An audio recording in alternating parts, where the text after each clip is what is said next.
In today's episode, I'm going to talk about exciting news. I just got hired for my first stand up comedy gig. Stay tuned. Dun, dun, dun, dun, dun. Dun, dun, dun, dun, dun, dun, dun, dun, dun, dun, dun. Dun, dun, dun, dun. Dun, dun, dun, dun, dun, dun. Dun, dun, dun, dun. Dun, dun, dun. Dun, dun, dun, dun. Dun, dun, dun,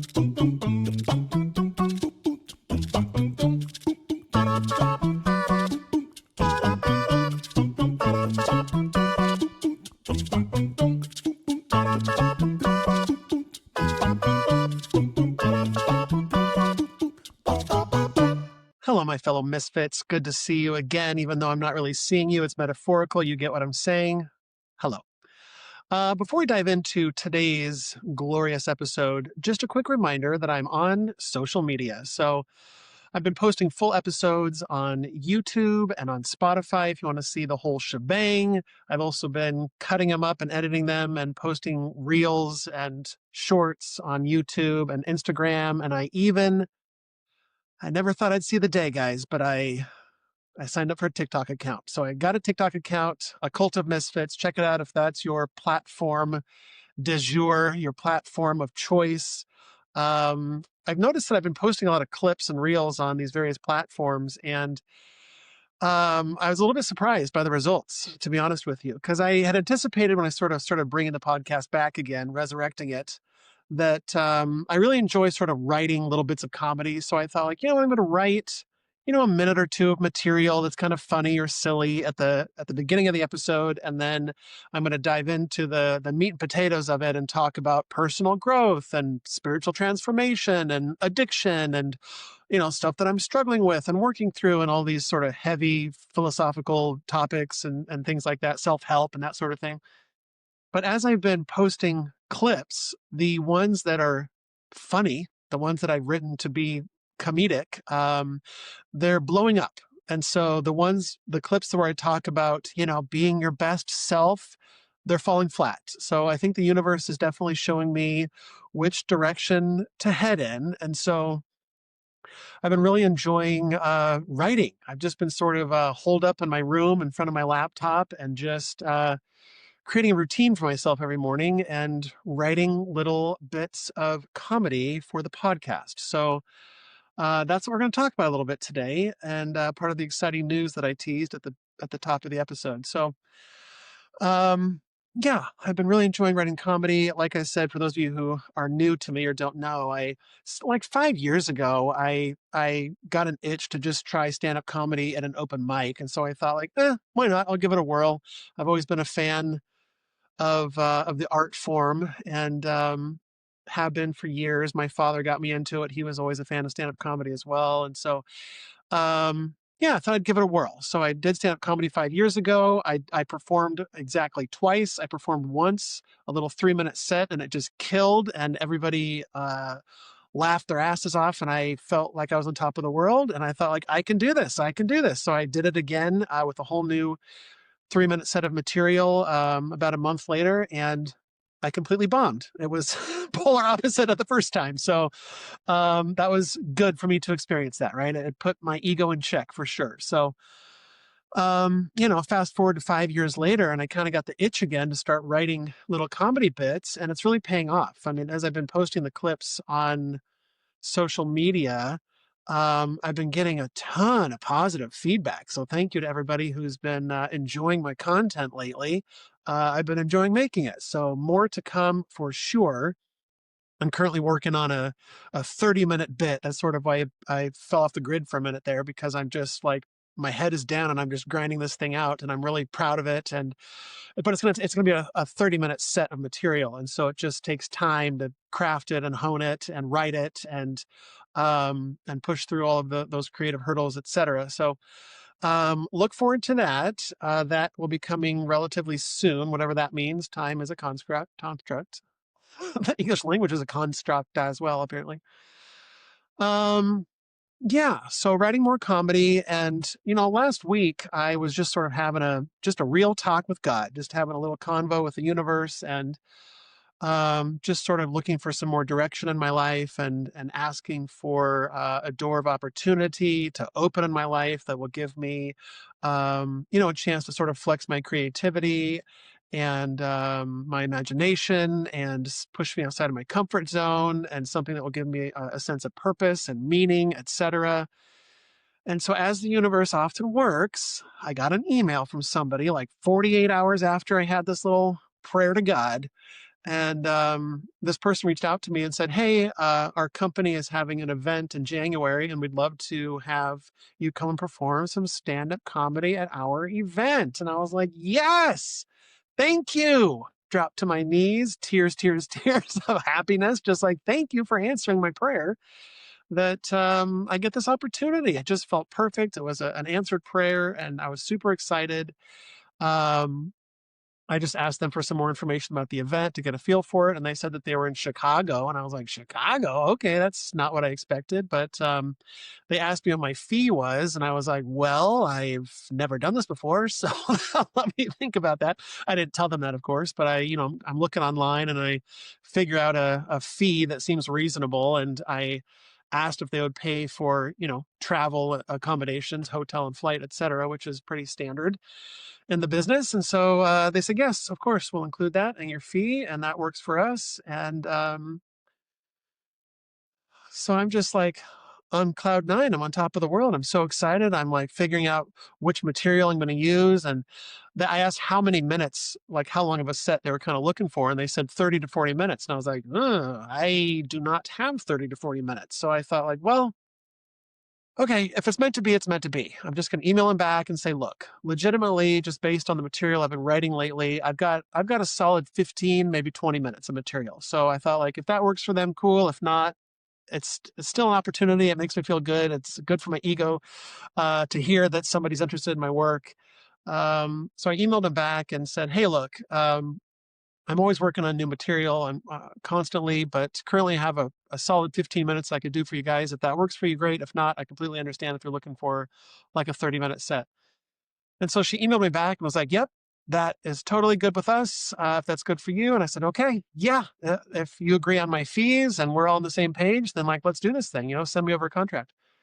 Um, so I'm bragging to my kids, and we're celebrating and excited at this new opportunity, and I can't sleep at night because I'm just like, it's like the night before Christmas. I'm just super excited, trying to plot how I'm going to do it, and plan it and think about the arrangement of the material and the set. And I'll start out with this and end it with that. And how can I really, just trying to craft the jokes, and I'm just loving it. Right.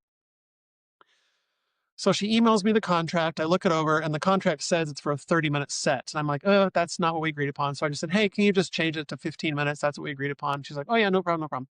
So I signed the contract, and and then she gets back to me and says, "Hey, I'll send you payment ahead of time, so you can purchase airfare and hotel and all of that ahead of time. So I'll go ahead and cut you a check if that's okay with you." And I said, "Yeah, that's fine." And I checked the business out, right? It's some, technology company. So I checked their website out, and it's like a, legit company and everything. So, um, and I'm kind of used to dealing with this as a vendor, dealing with other companies, because I did photography, professional photography for years, event photography and food photography. So I'm used to dealing with, corporate events and restaurants and businesses and this sort of thing. So it felt good to kind of get back into that groove of just like, sending emails and setting up contracts. And it just sort of felt legit, and it sort of felt like it's exactly where it was meant to be, and it felt right. And so anyway, she sends over the revised contract. I sign that bad boy. And then she says she's going to send me a digital check through the email if that was okay with me. And I was like, no, that sounds kind of weird, actually. So I ran it through ChatGPT, and I copy and pasted her email into ChatGPT, and my old friend ChatGPT said, "No, my friend, that sounds a little bit sketch." And I was like, that's kind of what I thought. So I searched online, and there wasn't a lot of information about it. The company was a legit company, but she was emailing me from a Gmail account. And I thought, like, well, oftentimes when I did photography, I would get these Gmail requests from a corporation or a company. And so that wasn't completely unusual if they're emailing me from a different Gmail account, but it wasn't the company's account. So now I'm a little suspicious. So now my intuition is kind of ring a ding ding in, and I'm like, I don't know about this. So I go back to the website and I kind of dig deeper into the website, and I find a page within the website that says, be careful of scams. On the corporate website, it said, there have been scams of people who are claiming to be from our company. If you are a vendor, such as a comedian or a musician or an entertainer of some sort, there have been some scammers that have been using our corporate name, trying to get information from you to send you a fake check. And I was like, oh, really? So then I went, okay, cool. So then I called the venue, the alleged venue that I was supposed to be performing at in January. And I get an automated message that says, if you're looking to book the event, please leave us a voicemail. There have also been several scam artists that are for some reason using our venue in their fake emails, trying to get money out of people through fake email checks. So if this is you, if you're a performer, we're sorry for the inconvenience. We're not attached to them in any way whatsoever. It's a scam. We're sorry to tell you. And I was like, oh, come on. So that's been my morning today. I've been just real disappointed and trying to get over that. But yeah, I'm real bummed today, but trying to shake it off. And at the very least, it made me feel good. So I'm trying to ride those waves still, that, even if they were a scammer, potentially they liked my material if they even watched it, right? But um, what it did do is sort of spark something within me to sort of get that train rolling again and to start pursuing comedy again, and stepping outside my comfort zone, because it is terrifying standing on stage in front of people. So that's what I'll be pursuing. So I will definitely be pursuing more comedy. I have yet to do it again in the last 5 years in front of a live audience. So that will be on my to-do list. But yeah, so right now I'm just sort of cranking out new material, and my plan is to sort of workshop it through the podcast here. So that's what I'm doing now. Is, like I said, I'm working on that 30-minute bit. I will reveal that to you guys at some point here in the near future, and just sort of try it out and play with it, and then eventually take those bits of material once I perform them here on the podcast. You can watch them in their entirety. And then eventually get around to an open mic night, and start performing there and start flexing those muscles again. So I just sort of feel like it's the universe's way of saying, sorry to give you a false start there, but this just sort of feels like the avenue I'm meant to be pursuing at this time. And so kind of started out rocky, but that's okay. Shaking it off and realizing that it's still an opportunity, and it's just sort of the universe's way of showing me the direction I'm meant to be headed. Because even though I'm disappointed, it hasn't devastated me. It hasn't ruined my day, to be completely honest with you. It's a bit of a bummer, but I'm kind of over it. That's why I'm able to talk about it and smile about it. Like, I almost got bamboozled, so I'm glad I didn't give them my, banking information and blood type and social security number. I'm not quite a boomer yet, guys. I haven't fallen for the full phishing trap yet, but that's okay. There was a lesson learned, and still I'm on a trajectory that I feel happy about, and I really enjoy creating this material. And with my whole, living in my car and that whole journey over the last 5 years or so, I've always known that at some point, I'm supposed to tell that story to the world at large. And I haven't really known when or how that's going to manifest itself. I kind of thought I'd write a book because I always enjoyed writing. But I feel now that I think I'm going to, I don't think I am. I've already begun writing a one-man show. I think that I enjoy the idea of being up on stage, and I think it's sort of what I'm meant to do, my purpose and meaning in life, all of that heavy stuff. And so I've started writing a one-man show to just sort of tell my story, and I think that it's going to open a lot of doors of opportunity for me. And so again, I'm going to start workshopping some of that material here on the podcast and just sort of see how it flows, how it lands, what your guys' responses are. I've gotten overwhelming positive responses from you guys, so I appreciate you guys and really enjoy that you're enjoying what I'm doing, because I'm having a blast writing the material. So the pressure's kind of on. Like, I feel like every time I record, I have to have a 5-minute set ready to go, and it's got to be hilarious. But this is an example of me just freeing myself from that. I feel too caged and boxed in with the pressure, the self-imposed pressure of like, I've got to release a new episode every Friday. Like, oh, that stresses me out. So it sort of puts a dampener on the creative process for me, at least for now. And so as I'm sort of getting back into the flow of things, just to communicate with you what my intentions are and what the expectations for the podcast are going to be, I'm going to try to post as often as I can. It's not like I'm just sitting around doing nothing every day. Like I'm actually working really hard on creating new material and new content for the podcast. So if you don't hear from me for a while, just trust that something good is cooking behind the scenes, that I'm working up something good. But I just want to check in with you guys and let you know that I'm working on my one-man show, which I'm very excited about, and I'll be sort of like releasing bits and pieces of that here and there. Like, for example, this 30-minute bit I'm working on is a part of my one-man show. It's a part of my story. It's about working at the retirement center that I worked at before I moved here to Arizona. So a lot of good stories that I want to share with you guys about that. And then my next thing I'm going to tackle is writing about the road trip that I came down here with my boys, and then just sort of go from there and see what else I want to write about and see what feels good and natural. And then I'll continue to post it on here. Full length versions on Spotify and YouTube, like I said, but the clips have been blowing up. I think that, this day and age with everybody's short attention spans, the 30 to 6 sextant, the 30 to 60-second clips and reels on Instagram and TikTok and YouTube have been real popular as well. So I'll be releasing those for you as well. And I'm just trying to think if there's anything else I want to talk about regarding that, but I think that's it. Um, feels good writing again. It feels good just having that creative juices flow.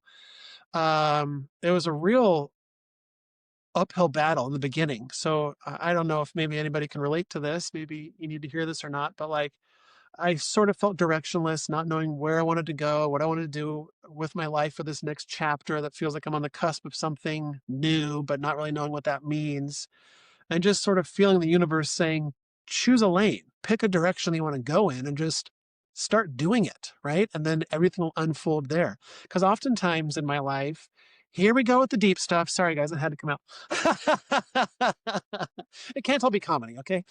Um, Sometimes we get analysis paralysis, or at least I do, where it's like there's too many options, right? I could write a book, I could do this, I could do stand-up comedy, I could, maybe I do want to work in a kitchen, or maybe I do want to do this or that. Like, I don't know, there's too many options. And so it just becomes overwhelming. And so instead of just choosing one, I just get paralyzed in fear, honestly, where I'm like, I don't know which direction to take. And so the divine sort of pushed me and just said, just choose something and do it. And if it feels right, keep doing it. And then like doors will open.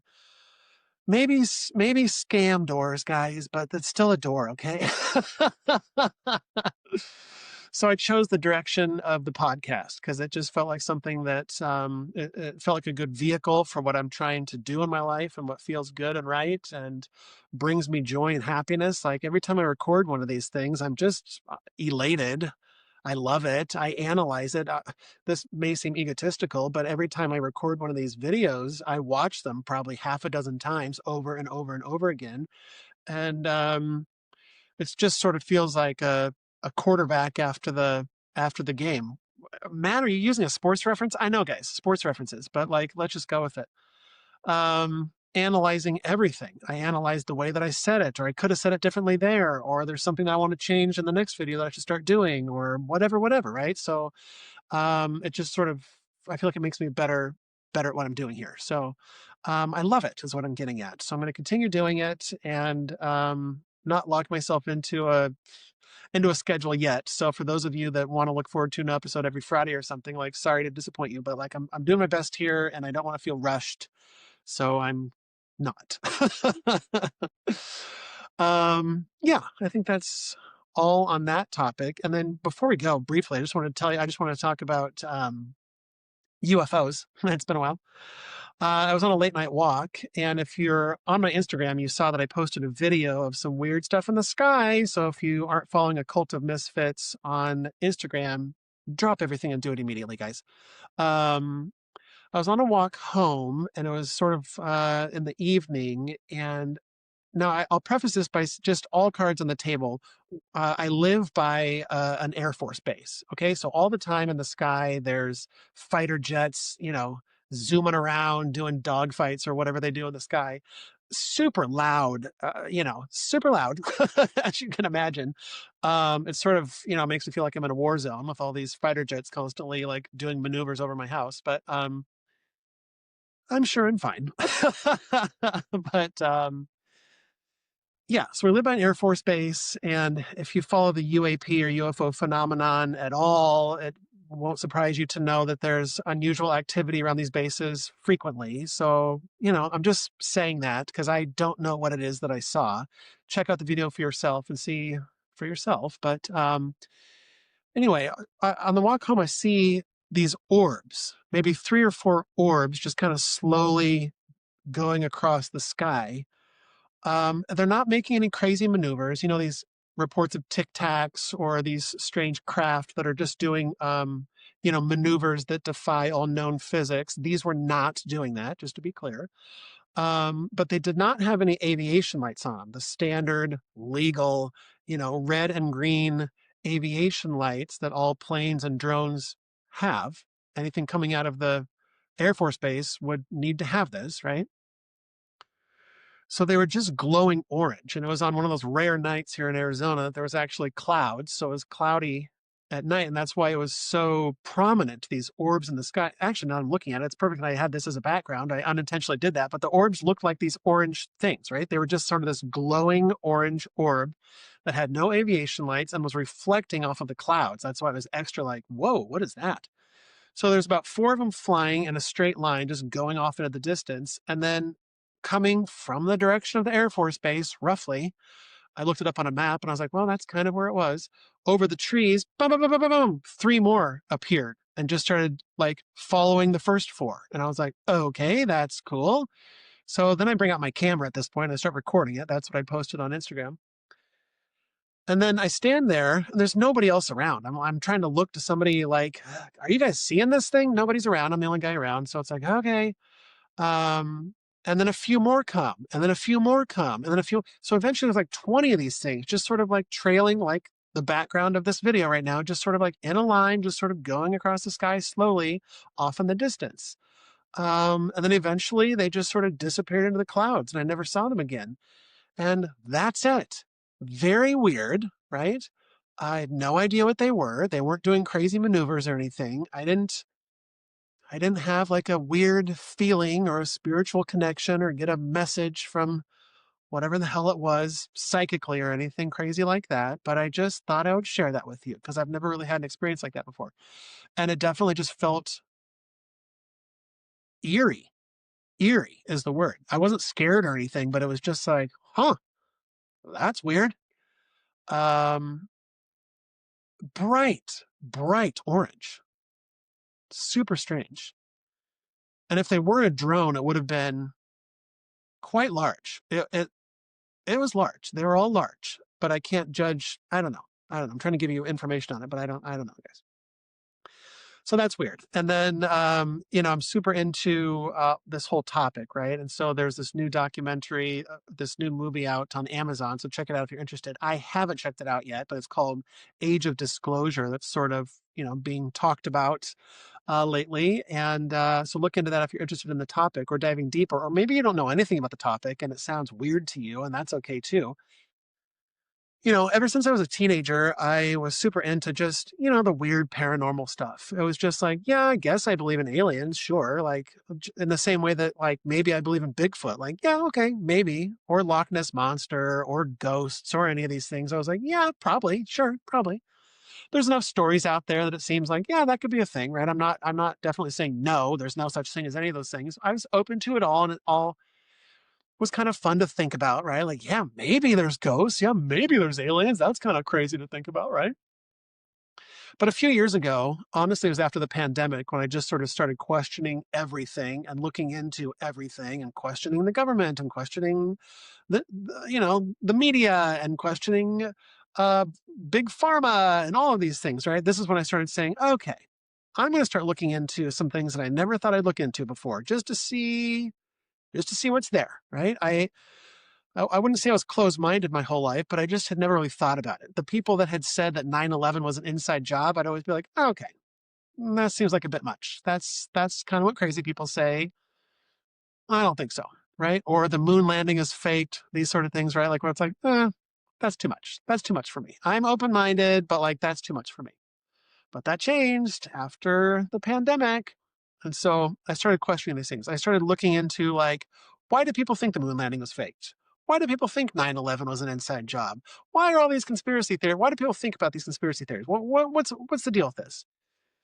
So when I was diving down these rabbit holes, I started looking into aliens because I realized I've never really looked into the whole UFO thing before. And so I dove deep, right? I went hard.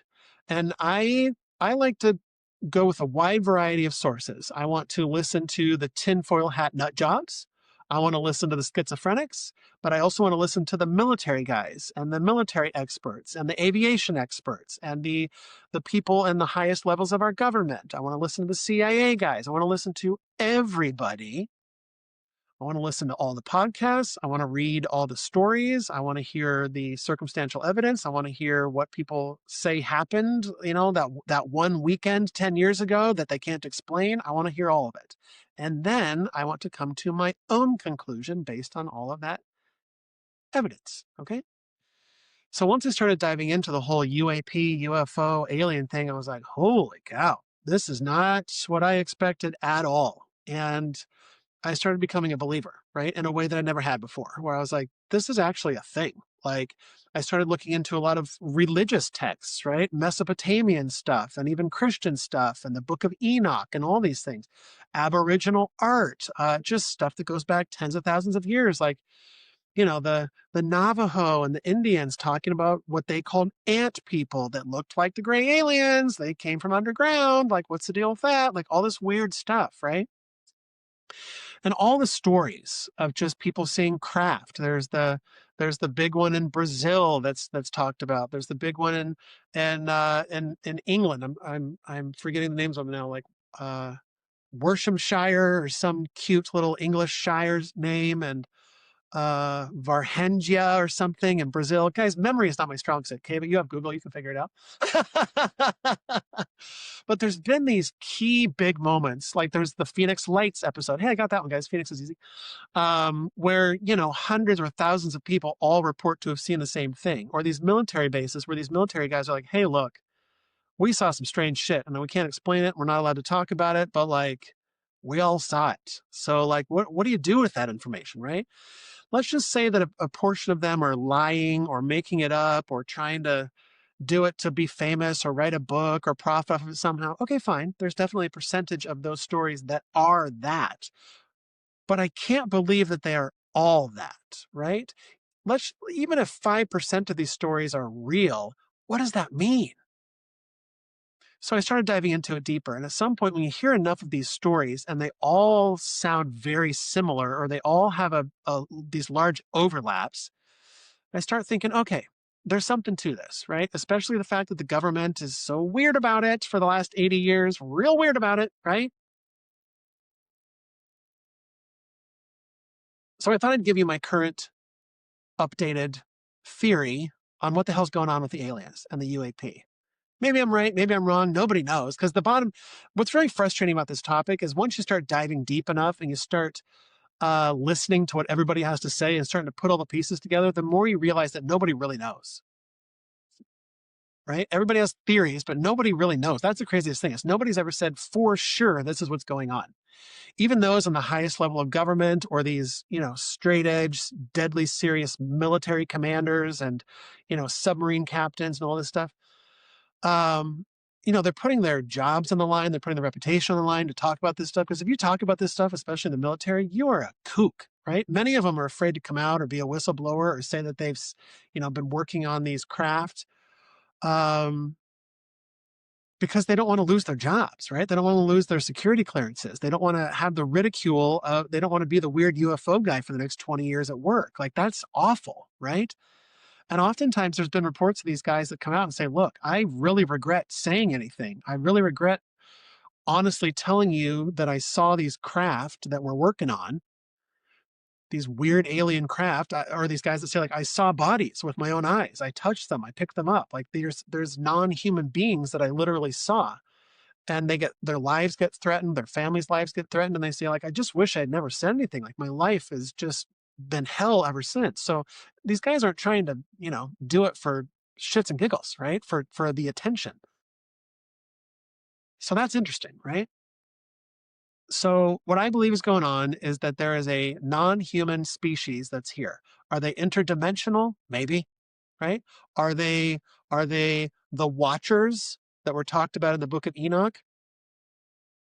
Probably. That's my guess. Probably, right? Are they some sort of something from a different realm or dimension or whatever you want to call it? Yes, probably. Read the book of Enoch if you're interested. Maybe I'll do an episode about that at some point, but it's wild. It's wild. The story of um, God sent these angels called the Watchers to look over humanity. And then a few of these Watchers came down to earth and laid with the women and had a bunch of babies that were called the Nephilim that turned into these monstrous, destructive, evil giants that sort of rampaged and destroyed the earth, right? And that's the story of the great flood, is God was furious with these Watchers that did the big no-no of sleeping with the human women.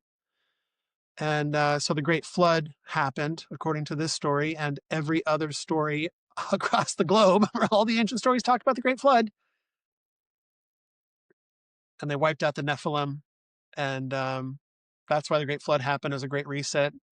That's the Cliff Notes version of it. But super interesting, right? So I believe that these beings are here, and they've been here for quite some time. I don't think they're from Mars. I don't think they're from another planet. I think they're from here.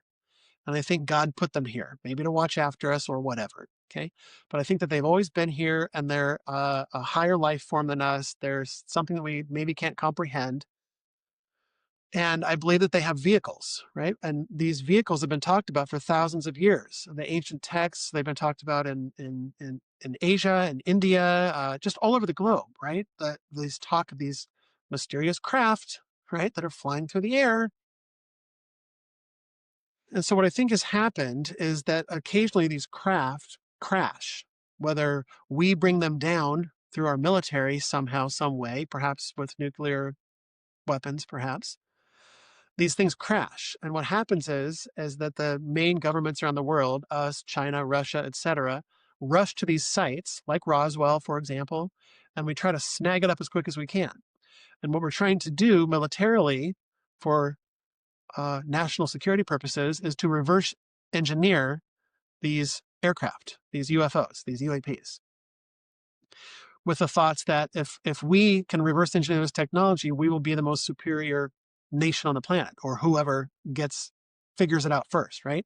And I think that we've been trying to figure it out since Roswell, perhaps. The CIA was formed right around the same time. Coincidence? Maybe not, right? To start keeping these secrets.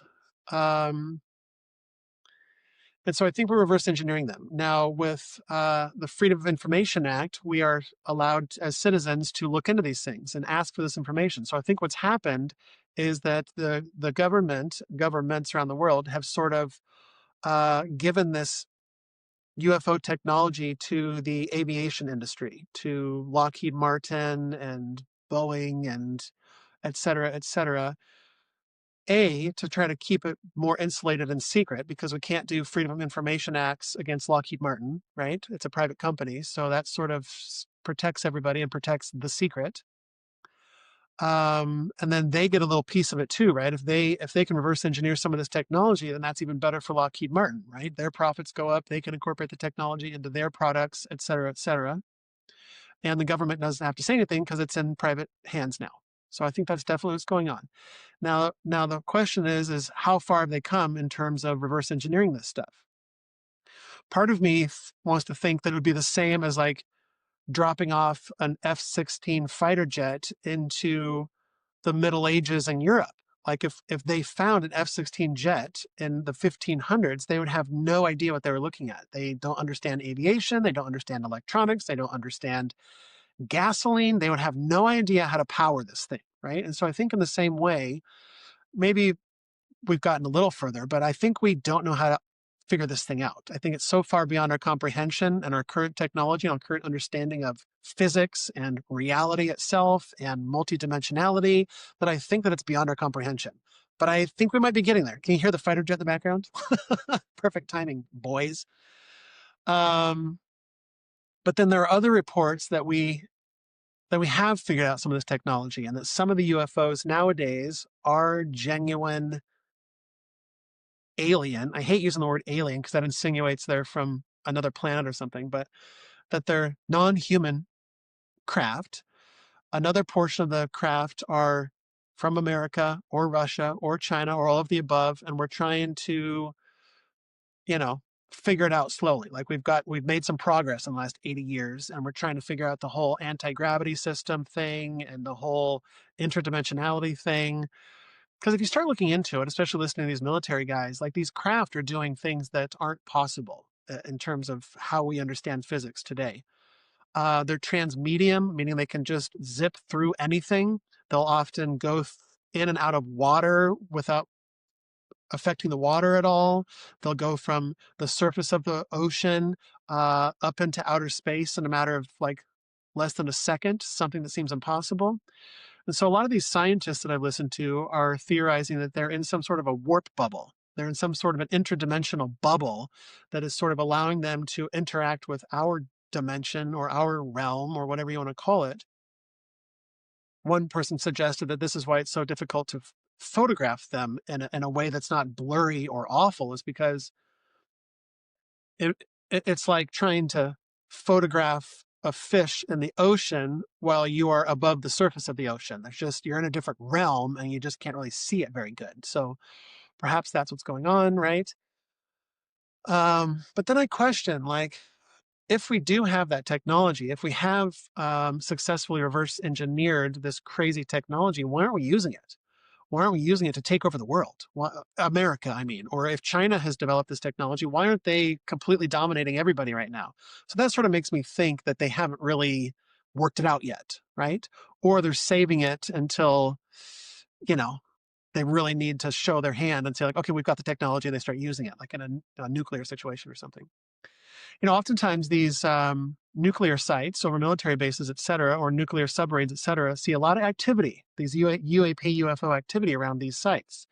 There have been lots of reports of the UAPs deactivating these missile silos, deactivating the nuclear warheads, deactivating the missiles. So that's weird, right?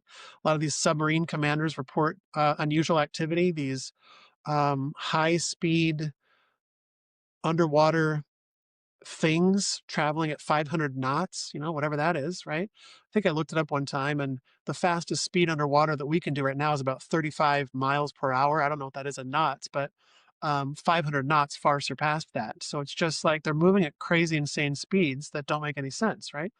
So there's also a lot of reports, reputable reports, in my opinion, from these military guys that just say that um, they're in the water. There's a lot of them in the water. They're in and out of the oceans in these hotspot areas all the time. And it's reported very frequently, right? So that's pretty weird.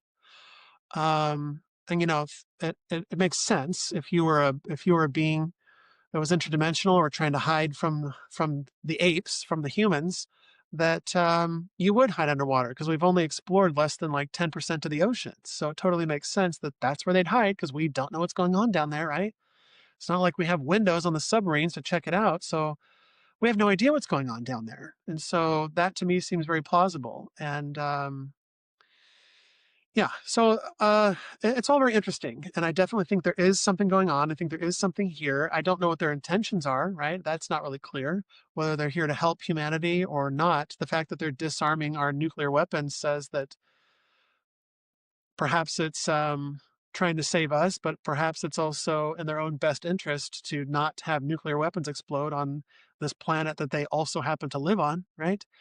The analogy is like, giving the apes weapons, right? Or nuclear weapons even. That's what we are, is just evolved apes. And perhaps we're not meant to have that technology, right? it brings in stories of like Prometheus and other similar characters across the globe in the ancient stories about humans being given technologies and ideas and thoughts that we weren't meant to have, right? Including perhaps nuclear technology, including perhaps this UAP technology, including perhaps whatever, right? And the end of that story never ends well, right? God always gets real pissed off when somebody gives the humans stuff that they're not meant to have. And I think that we have a lot of stuff we're not meant to have. I think that includes nuclear weapons, but I also think that includes the internet and AI. I don't think we're meant to have that right now or ever, perhaps. And some people see it as a natural transition in terms of our evolution as a species. And I think it's not good. I don't think that it's good. I think that the Silicon Valley tries to twist it and say that it's our natural evolution and it's for the best, and we're gonna incorporate this technology into our physical human systems, and we're gonna be integrated with AI. We're gonna be integrated with these technologies, and I think that it's an abomination. I was talking to my oldest, Xander, and he's 11, and without me prompting him, I just tell him the facts. Like, we're making AI robots. We're integrating it into our brains with Elon Musk's technology and Neuralink, et cetera. And he's like, Dad, I don't like that. I think it takes away from our humanness. And I was like, son, I feel the same way. I agree with you. So it's weird that the younger generation is not openly embracing these technologies as we're told that they are. All the kids are on iPads nowadays. All the kids are on social media nowadays. It makes my heart happy that he says, I'm not on board with that, Dad. I think it takes away from our humanness, and I actually agree. And I think that perhaps humanity is at the end of a cycle, a large cosmic cycle, and that perhaps it's coming to an end soon. And so that is for another podcast. Love you. Dun, dun, dun, dun, dun. Dun, dun, dun, dun, dun, dun, dun, dun, dun, dun, dun. Dun, dun, dun, dun. Dun, dun, dun, dun.